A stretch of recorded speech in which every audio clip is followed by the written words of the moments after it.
Hi, I'm Dr. Som. I'm a plastic and reconstructive surgeon. Today we're going to talk about breast cancer and its reconstruction. Unfortunately, breast cancer is fairly common. 1 in 8 women at some point in their lives will be diagnosed with breast cancer. However, as long as it's caught early, their outcomes are very good, and that's where reconstructive surgery comes in as well to help make them feel whole and normal again.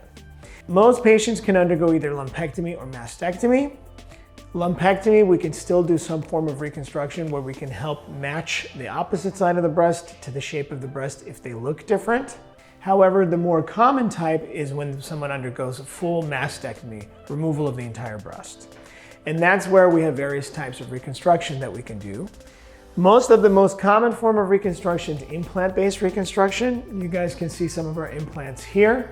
They come in a variety of sizes and shapes. But traditionally, when we start out with an implant-based reconstruction, we start with something called a tissue expander first.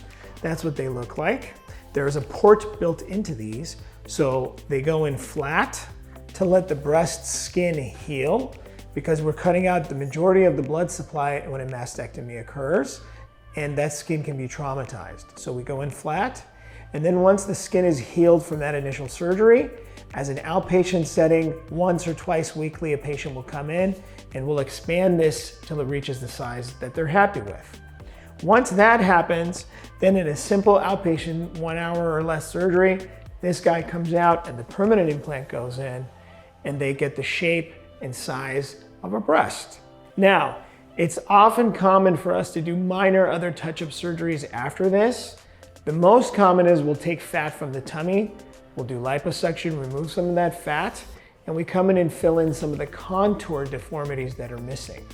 For example, a normal breast extends throughout the chest. An implant is a nice round-shaped device. So, how do we make up for that? With the fat, by filling in the areas that are still missing.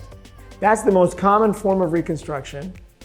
Outside of the US, 90+% of implants are silicone. Inside the US, 70% are silicone and 30% are saline. So they end up being like water balloons. The reason for that is because there was still a little bit of fear left over from the scare where people were afraid that silicone was causing a lot of illnesses. That was in the late 80s.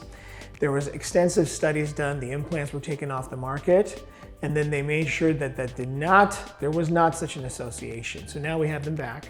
There are still some people that are sensitive to silicone or any foreign body, and in those cases, we will actually see them and end up removing their implants and doing some other form of reconstruction or additional therapy to help them make them feel whole again.